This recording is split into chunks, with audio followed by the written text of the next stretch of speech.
मेरे काफ़ी सारे व्यूअर्स ये जानना चाहते हैं कि मैं अपने इंडोर प्लांट्स की देखरेख कैसे करती हूँ ताकि हमारा इंडोर प्लांट्स इतना ग्रीन और इतना खुश दिखता है। तो आज मुझे बहुत खुशी होगी आप लोगों के साथ अपने एक्सपीरियंस को शेयर करते हुए।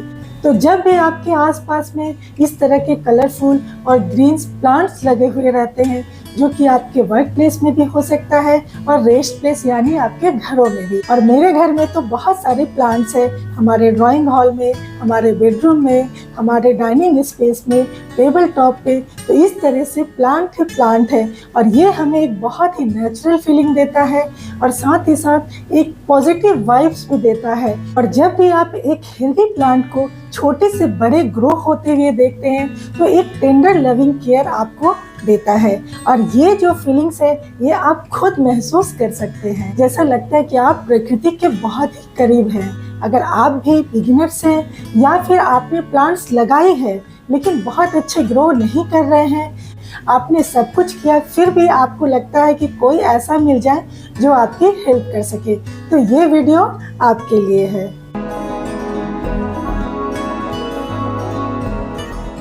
तो आज मैं प्लांट्स के बारे में उन सारी बातों को शेयर करूंगी जो कि मैंने अपने पेरेंट्स के साथ रहते हुए सीखा है और साथ ही साथ कुछ अपने एक्सपीरियंस है। तो जब भी हम नर्सरी जाते हैं और कोई भी प्लांट्स की शॉपिंग करते हैं तो हमें ये जानना बहुत ज़रूरी हो जाता है कि ये किस तरह का प्लांट है, इसकी क्या क्या रिक्वायरमेंट्स है। जब भी नर्सरी से कोई नया प्लांट्स लाएं तो उसके बारे में थोड़ी इन्फॉर्मेशन आप उस नर्सरी वाले भैया से ज़रूर कलेक्ट करें। इसके बाद आ जाती है कि आपके घर में किस तरह का प्लेस है, धूप आती है नहीं आती है, डार्क प्लेस है। तो अपने घर में जिस तरह की प्लेस है आपके पास, आप उसी तरीके के प्लांट्स को परचेज करें, तभी आपके घर में प्लांट सरवाइव कर सकेंगे। स्टार्टिंग में जब आप प्लांट्स खरीद कर लाते हैं तो आपको एक नर्सरी वाले पॉट में आपको प्लांट्स मिलता है।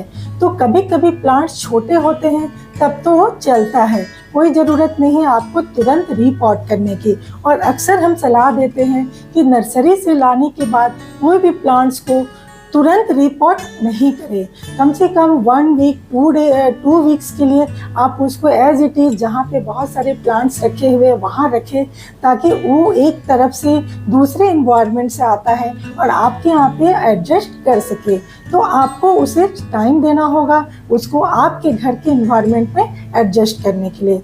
और अगर इसके बाद आपको लगता है कि नहीं प्लांट्स के गमले छोटे हैं, इसे बड़े गमले की ज़रूरत है, तो आप फिर रीपॉट जरूर करें। रीपॉट के बारे में एक बात और ज़रूरी है कि जब भी आपको लगता है कि आपके प्लांट्स गमले में बहुत बड़े हो गए हैं, उसमें रूट जो है बहुत सारे उसमें ज़्यादा हो गए हैं जो कि अगल बगल से आपको दिखाई दे रहे हैं, तो आपको रीपॉट करना वो बहुत ज़रूरी हो जाता है। और जब भी रीपॉट करें तो आप जो साइज का गमला पहले से है उससे एक साइज बड़े गमले में करें। किसी भी प्लांट को रीपॉट करते हुए या फिर लगाते हुए आपको उस गमले के ड्रेनेज होल को देखना बहुत ज़रूरी है कि कितने ड्रेनेज होल है। किसी किसी गमले में बहुत कम बहुत छोटे होते हैं, तो आपको ये श्योर करना पड़ेगा कि उसमें अच्छे खासे ड्रेनेज होल हो। अगर नहीं है तो आप अपने से उसमें बना लें। और दूसरी चीज़ के ड्रेनेज होल, कभी कभी आप गमले ऐसा होता है कि देखिए जैसे इसके साइड में एक पतली सी रिंग जैसी जो स्पेस हो जाती है जो कि थोड़ी सी नीचे होती है ड्रेनेज होल से, तो इसमें जो है पानी जमने लग जाता है और ये रूट रॉट का कारण बन सकता है। जब भी आप नर्सरी से प्लांट लाएं तो उस प्लांट को रीपॉट करना कभी कभी बहुत ज़रूरी होता है, क्योंकि आप पहले देखिए कि उसमें जो मिट्टी यूज की गई है वो किस तरह की है। तो नर्सरी में अक्सर आपने देखा होगा रेड कलर की मिट्टी रहती है जो कि बहुत ही चिकनी होती है। तो ये मिट्टी जो है तो थोड़े दिनों तक तो वो बहुत अच्छे ग्रो करता है उसमें, क्योंकि वे केमिकल्स का यूज करते हैं। लेकिन थोड़े दिनों के बाद आप देखिएगा कि उसमें पानी जमने लगती है, जल्दी ड्राई नहीं होता है और उसमें उसके रूट्स फैलते नहीं हैं, क्योंकि उसमें पोरोसिटी बहुत कम है सॉइल के अंदर। तो आपको एक अच्छी मिट्टी बनानी होगी और फिर उसमें आप प्लांट्स को रीपॉट कर सकते हैं। जब भी आप एक प्लांट को एक पॉट से निकाल के दूसरे में लगा रहे हैं तो उसकी रूट डिस्टर्ब होती है। तो आपको वहाँ पे उसको पानी की कमी ना हो, इसके लिए आप अपने जो जिस पॉट में आपको लगानी है उसकी मिट्टी को अच्छी तरह से गीली कर ले, ताकि उसमें मॉइस्चर बनी रहे, उसको तुरंत पानी मिल सके उसके रूट्स को। दूसरी कि मिट्टी जब भी बनाए तो काफ़ी वेल ड्रेन्ड होनी चाहिए, कोई भी उसमें पानी जमनी नहीं चाहिए। तो वैसी मिट्टी बनाने के लिए आपको गार्डन सॉइल भी लेना है। जैसे अगर आप 50% गार्डन सॉइल ले रहे हैं तो उसमें 20% आप सैंड यूज कीजिए, सैंड रिवर सैंड यूज कीजिए। और इसके बाद उसमें अगर वो जो भी प्लांट्स है आपको देखना होगा, क्योंकि हर प्लांट्स में अलग अलग की नेचर होती है उसकी। किसी को मॉइस्ट सॉइल चाहिए, किसी को ड्राई चाहिए, तो उसके अनुसार हम मिट्टी में थोड़ी सी बदलाव करके रखते हैं। जैसे कोकोपीट हम उसमें डालते हैं जिस प्लांट्स की मिट्टी को थोड़ी सी मॉइस्चर चाहिए, हमेशा नमी बनी होनी चाहिए, तब हम उसमें कोकोपीट डालते हैं। नीम खली हम सभी प्लांट्स की मिट्टी में डालते हैं, क्योंकि ये एक इंसेक्टिसाइड का काम करता है और नेचुरल एक फर्टिलाइजर भी है। ये थोड़ी सी फंगिसाइड भी मिलाते हैं, क्योंकि ये भी फंगस से प्लांट्स को बचाता है। तो मिट्टी में 1 या 2 चम्मच आप एक गमले की मिट्टी में आप फंगिसाइड मिला सकते हैं। इसके बाद वर्मी कंपोस्ट हो गया, या फिर काऊ डंग कंपोस्ट हो गया, या फिर किचन कंपोस्ट हो गया, तो इस तरह की कोई भी कंपोस्ट को मिला सकते हैं। यदि आप कैक्टस लगा रहे हैं या सक्लेंट लगा रहे हैं तो उसमें आप थोड़ी सी परलाइट यूज कर सकते हैं। वो मिट्टी को पोरस बनाती है, हल्की बनाती है, उसमें पानी को जमने नहीं देता है। तो इस तरीके से आप देखिए कि मिट्टी बनाते वक्त भी हमें इस बात का ध्यान जरूर रखना होगा कि हमारी प्लांट्स कैसी है, मॉइस्चर चाहिए उसे या फिर ड्राई सॉइल चाहिए, तो उसके अनुसार हम थोड़ी थोड़ी बदलाव करते हैं। How to water and when to water, मतलब कि किस समय हम पानी दें और कैसे पानी दें। तो ये बहुत ही अलग अलग प्लांट्स के लिए हर डिफरेंट होता है। किसी प्लांट्स को अधिक पानी चाहिए, किसी प्लांट्स को कम चाहिए। तो ये प्लांट्स खरीदते वक्त या रखते वक्त आपको मालूम होना चाहिए कि कौन से प्लांट्स में पानी एकदम नहीं सूखनी चाहिए और कौन से प्लांट्स में अगर कुछ दिन पानी ना दिया जाए तो भी चलेगा। दूसरी, इस सीजन के अनुसार हमें पानी देना है। अगर विंटर का सीजन है तो उसमें सोच समझ के पानी देना, क्योंकि पानी जल्दी नहीं सूखती है। या फिर समर का सीजन है तो उस समय भी हमें पानी ध्यान रखना हो कि पानी उसकी सूखे नहीं। तीसरी बात इसमें हो गई, हमने मिट्टी किस तरह की बनाई है। अगर बहुत जल्दी टाइम लग रहा है उसमें सूखने में तो आपको उसके अनुसार पानी देना होगा। अगर आपकी मिट्टी में से जल्दी सूख जा रही है पानी तो आपको उसके अनुसार देना होगा। और उसके बाद एक और बात है कि पॉट आपने कौन सी ली है।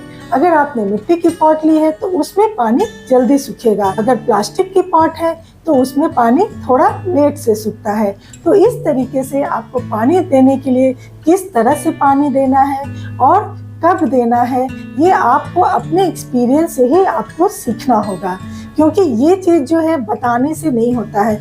अगर आपके पास कुछ जैसे ये प्लांट्स हैं, ब्रोकन हार्ट के नाम से जानते हैं, तो ये एक बेल होती है, मनी प्लांट की तरह ही होती है।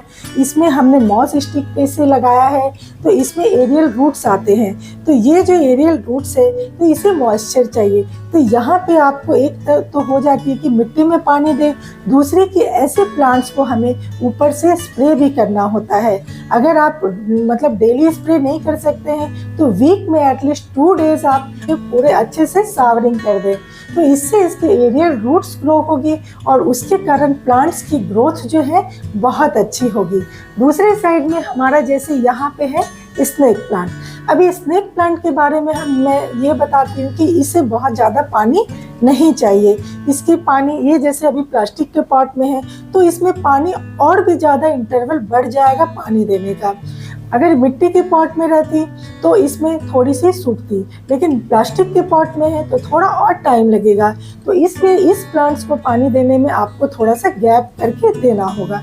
तो इसी तरीके से यहाँ जितने भी प्लांट्स हैं और भी बहुत सारे प्लांट्स हैं, तो आपको पानी देते समय आपको ये खुद एक्सपीरियंस करना होगा। और इसके बाद आप एक बार जान जाएंगे अपने प्लांट्स के बारे में तो फिर आपके प्लांट्स में पानी के कारण कोई प्रॉब्लम नहीं होगी। कभी कभी प्लांट्स हम ऐसे जगह रख देते हैं जहाँ पे बाहर की थोड़ी सी लाइट आती है या फिर पंखे के नीचे जहाँ पे पानी सूखती जल्दी है। तो आपको ये भी ध्यान रखना हो कि आपने प्लांट्स को किस प्लेस में रखा है, तो उसके अनुसार पानी दे। मौसम के अनुसार भी पानी की रिक्वायरमेंट्स घटती बढ़ती है। दूसरी कि पानी का टेम्परेचर कैसा होना चाहिए। तो अगर आपने गर्मी के दिन है तो आप ठंडे पानी को दे सकते हैं, या फिर विंटर का समय है तो उस समय एकदम से नॉर्मल वाटर दे जो कि नॉर्मल टेम्परेचर पे हो। तो इस तरीके से आप पानी का ध्यान दे लेंगे तो आपका प्लांट्स बहुत अच्छा रहेगा। जब भी पानी दें तो आप ये इंश्योर जरूर करें कि आपके जो प्लांट्स में पानी डालने के बाद बॉटम ट्रे को जरूर देखें कि इसमें पानी है या नहीं। अगर इसमें पानी है तो आप उसको निकाल करके हटा दीजिए, नहीं तो अगर ये प्लांट्स ड्रेन आउट होने के बाद अगर इसमें पानी जमी रहे तो फिर नीचे से वो हमेशा मिट्टी जो है वो गीली बने रहेगी और इससे रूट रॉट का प्रॉब्लम हो जाएगा।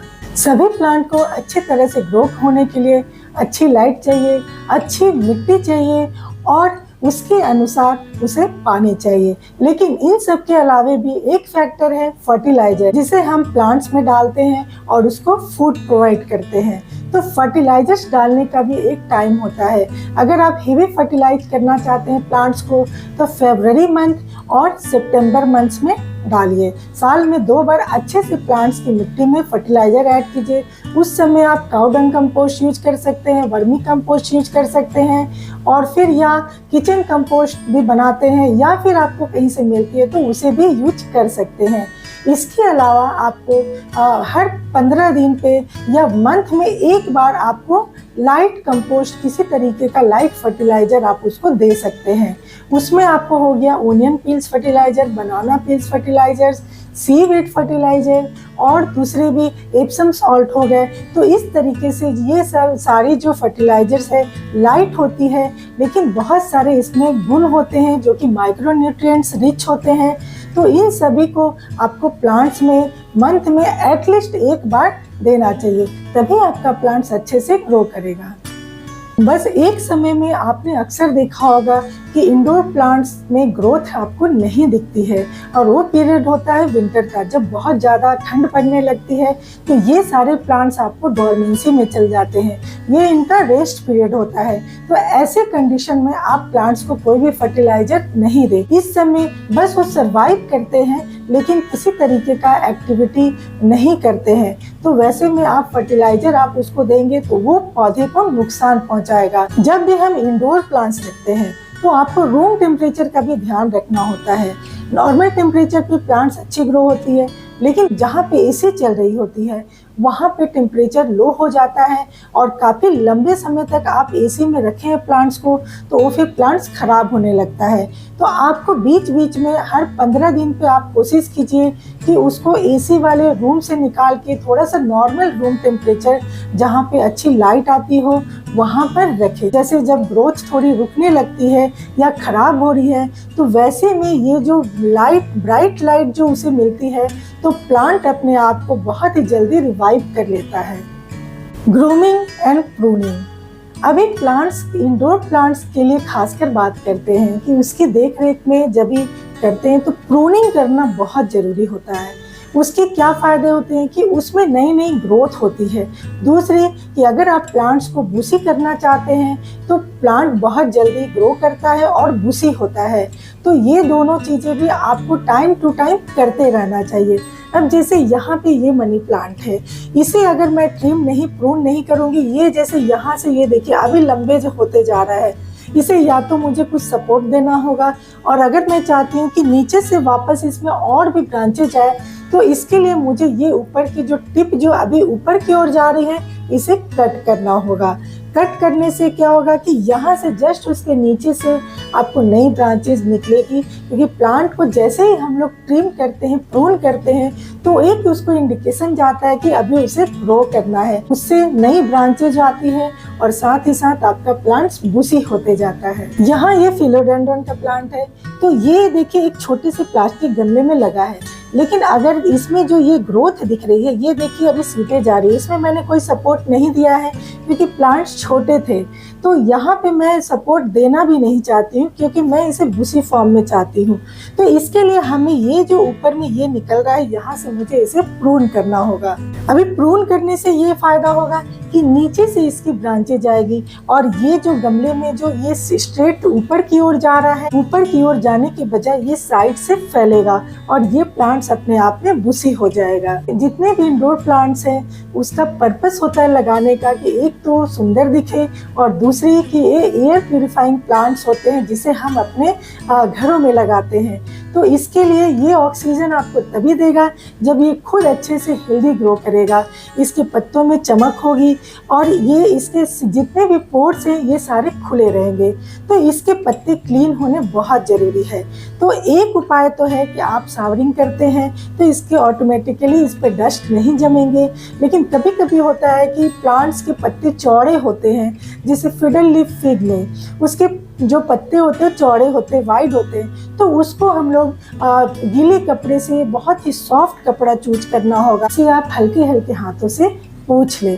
उससे क्या होगा कि उसके पत्तों में चमक रहेगी, उसके पोर्स खुल जाएंगे, लेकिन बहुत हार्ड पोंछना नहीं है, नहीं तो उसकी जो एक ऊपर जो पतली लेयर होती है उसमें झिल्ली होती है हर लीव्स के ऊपर में, वो डैमेज होगा तो आपके प्लांट्स के पत्ते खराब हो जाएंगे। तो जब भी आप पोंछते हैं तो इस बात का ध्यान आप जरूर रखें। अदरवाइज आप शावरिंग कर दीजिए, स्प्रे कर दीजिए, कभी कभी आप एप्सम सॉल्ट का एकदम डाइल्यूट करके उसको स्प्रे कीजिए, सीवीड सॉल्यूशन से स्प्रे कर सकते हैं। तो ये सारी जो होती है नाइट्रोजन रिच फर्टिलाइजर है, तो ये आपके प्लांट्स के पत्तों में चमक लाएगी। तो पत्तों को क्लीन करने के लिए आप कुछ भी उसमें मिलाइए नहीं पानी में, आप जस्ट आरओ वाटर अगर आपके पास है तो आप उसी से पत्तों को क्लीन कर सकते हैं, जिससे कि पत्तों के ऊपर कोई किसी भी तरीके का धब्बा या स्पॉट नहीं आएगा, पत्ते अच्छे से चमकीले हो जाएंगे।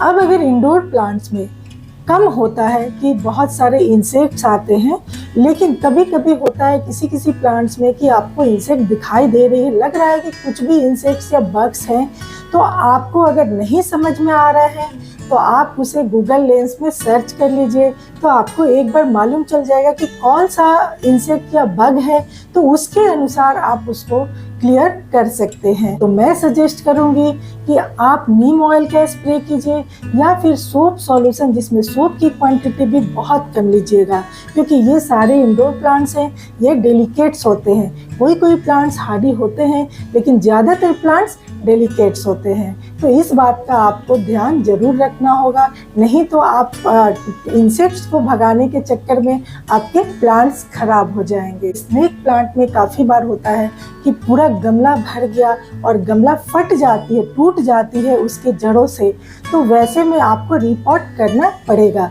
जीजी प्लांट के बारे में जैसे बोल सकती हूँ कि उसे रिपोर्ट बहुत जल्दी नहीं पसंद है, उसे रूट बॉन्ड होना पसंद है, तो उसे आप जल्दी नहीं छेड़िए। जितना कम उसका ख्याल रखिएगा वो उतना अच्छा रहेगा। उसकी गुड़ाई खुदाई मत कीजिए। उसमें कुछ प्लांट्स जो होते हैं कि उसमें थोड़ी सी आपको गुड़ाई करनी होती है, मिट्टी को अप एंड डाउन करना होता है, जिससे थोड़ी सी ऑक्सीजन की मात्रा अंदर प्लांट्स में जा सके। तो मैंने आपके साथ अपने बहुत सारे एक्सपीरियंस जो प्लांट से रिलेटेड है उसको शेयर किया। तो आपके पास भी अगर आपका अपना खुद का एक्सपीरियंस प्लांट से रिलेटेड है तो आप कमेंट सेक्शन में या कम्युनिटी पोस्ट में डालकर बता सकते हैं। मेरे पास काफ़ी सारे इंडोर प्लांट्स हैं जो कि डिफरेंट टाइप्स के हैं और उसके साथ मैं कुछ ना कुछ नया करते रहती हूँ, जिसे मैं अपने शॉर्ट्स के थ्रू आप लोगों से शेयर करती हूँ। मेरी आगे आने वाली वीडियो इसी हाउस प्लांट्स के बारे में होगी, जिसमें मैं इंडिविजुअल प्लांट्स के बारे में टू द पॉइंट बात करने वाली हूँ। साथ ही साथ उसके माइक्रो टॉपिक्स को भी बात करूंगी। तो हाउस प्लांट है उसको इंडिविजुअल भी बताऊंगी, साथ ही साथ उससे रिलेटेड जितने भी प्रॉब्लम्स है, कैसे उसकी केयर की जाए, क्या क्या उसमें प्रॉब्लम्स हो सकती है। तो अगर आप मेरे चैनल से अभी तक जुड़े नहीं हैं तो जुड़ जाइए, मेरे चैनल को सब्सक्राइब कर लीजिए और हाँ, साथ ही साथ बेल आइकन भी दबाएं ताकि मेरे आने वाली नई वीडियो की नोटिफिकेशन आपको इमीडिएट मिल सके। एक बार आप नेचर की ओर मुड़ के देखिए कि किस तरीके से अगर आप प्लांट्स रखते हैं तो उसका क्या बेनिफिट आपकी लाइफ में होता है। अगर आप पेट्स रखते हैं तो उसके भी बहुत सारे फायदे होते हैं। तो अगर आप चाहते हैं कि आपके प्लांट्स इसी तरीके से लहलहाते हुए हो, हरे भरे हो, और कलर्स जो कलरफुल प्लांट होते हैं वे सारे भी बहुत सारे अच्छे लगते हैं, तो उसके लिए आप मेरे चैनल से ज़रूर जुड़े। आई होप कि आपको ये वीडियो अच्छी लगी होगी और बहुत हेल्पफुल भी होगी। तो मेरे वीडियो को लाइक ज़रूर कीजिए और साथ ही साथ शेयर भी करें। तो मिलते हैं फिर से नेक्स्ट वीडियो में। तब तक के लिए रोज कुछ नया सीखिए। Happy gardening, take care and be connected. Bye bye.